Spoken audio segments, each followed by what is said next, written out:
va s'arrêter une nouvelle fois maintenant sur la situation en Iran, puisque nous avons pu établir la connexion avec notre invité, Sahar Degan. Bonjour à vous.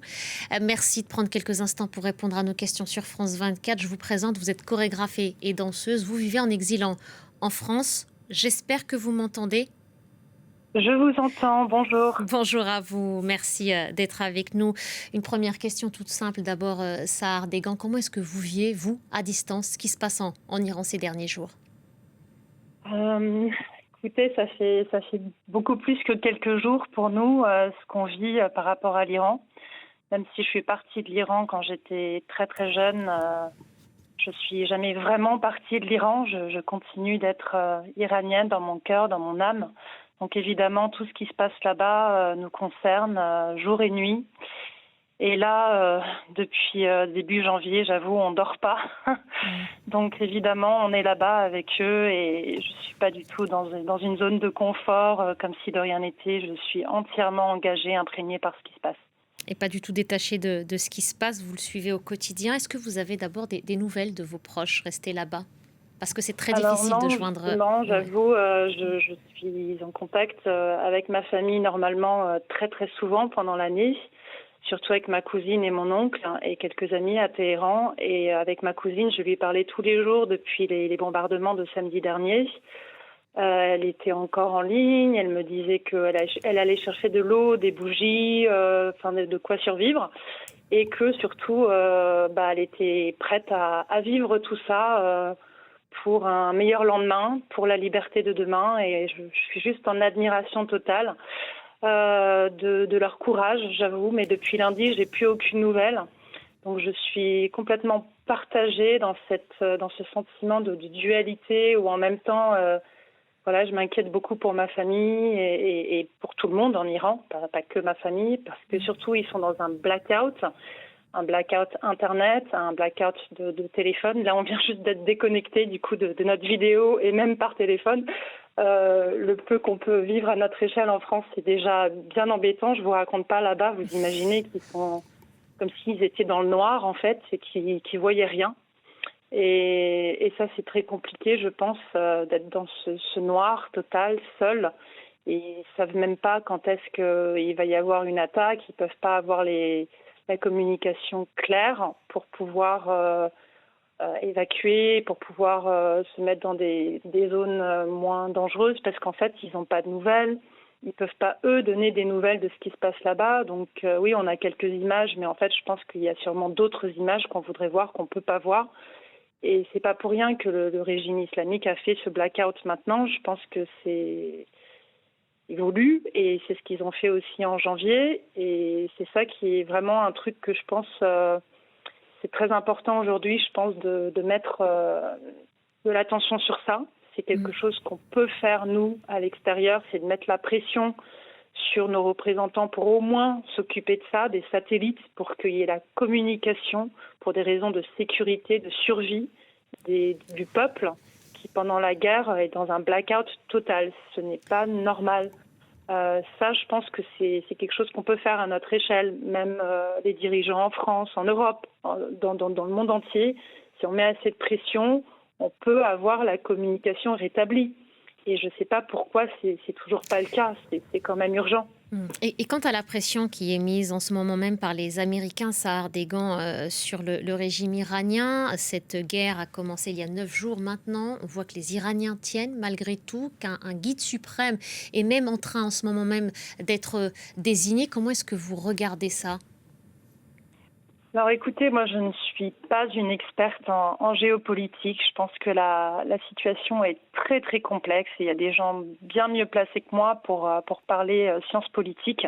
Oui, c'est votre Je avis, c'est m'intéresse votre à tout ça ressenti à vous évidemment, je lis précisément. beaucoup, je parle aux gens tous les jours. Je vais juste vous donner mon avis là-dessus. En tout cas, à mon échelle, à moi, ce que je pense qui est le plus important, c'est que moi je pense que déjà le problème c'est pas seulement ce que voudraient faire les États-Unis et Israël par rapport au peuple. Je pense que eux, ce qui les a motivés au début, c'était donc cette histoire de négociation avec l'arme nucléaire.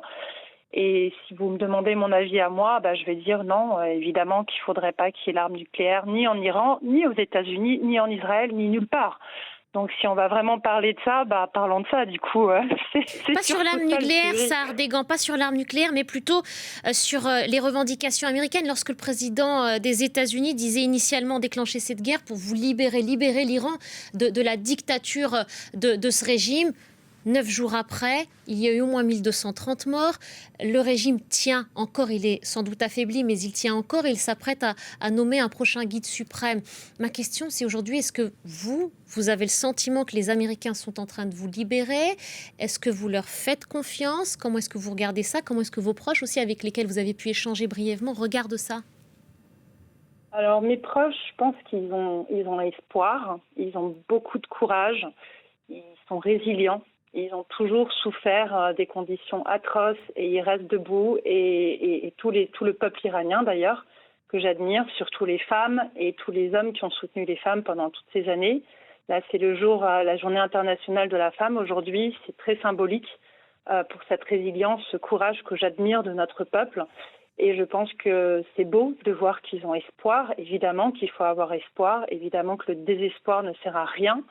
Mais sans être moi en Iran là aujourd'hui, je ne peux pas prendre la parole pour eux. Je peux juste transmettre ce que je ressens, de ce que j'observe. Oui, ils ont du courage, ils ont de l'espoir, ils veulent ils veulent la liberté, évidemment. Et donc, oui, il y a eu des moments de bonheur et d'espoir quand il y a eu des dirigeants qui ont été éliminés. Évidemment, ça, on peut l'observer.